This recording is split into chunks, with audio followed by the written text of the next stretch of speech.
From China, we're seeing over almost $4 billion in Kenya alone. That is what we import into the country. What are some of the things that is debilitating some of our businesses from, trading as well within the East African region in comparison to, importing from the Asian country? Well, I think there are several things, ICPAK. One, historically, we've had a challenge in terms of intellectual property or the knowledge around the productive sectors. Mm-hmm. and that's part of the reason why you see, for example, microchips are being manufactured in the Far East versus we have the raw materials in Africa. Why can't we produce them in Africa or something like that? Right. And the other things that I think that are probably challenging for us as Kenya, and the reason why we have got such huge a huge trade imbalance is if you look at the cost of electricity, for example.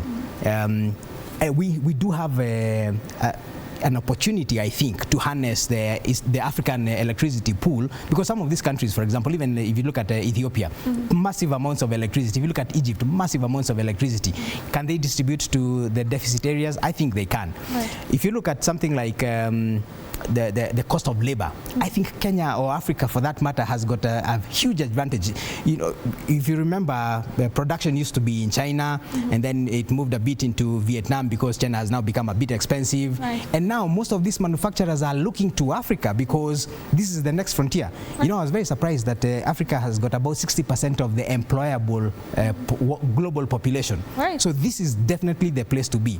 And I feel that if we take advantage of some of these initiatives or some of these opportunities, we should be able to redefine that narrative, so that now we are no longer importing 4 billion worth from China.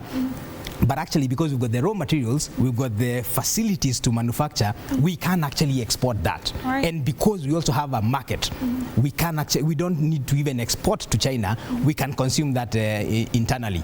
So I think if we address some of those challenges, and I keep going back to the whole issue of policy consistency, because without policy consistency, he's talked about rules of origin. We need to be clear about that, so that even as I'm going into manufacturing, then I know where my markets are, how I can access them.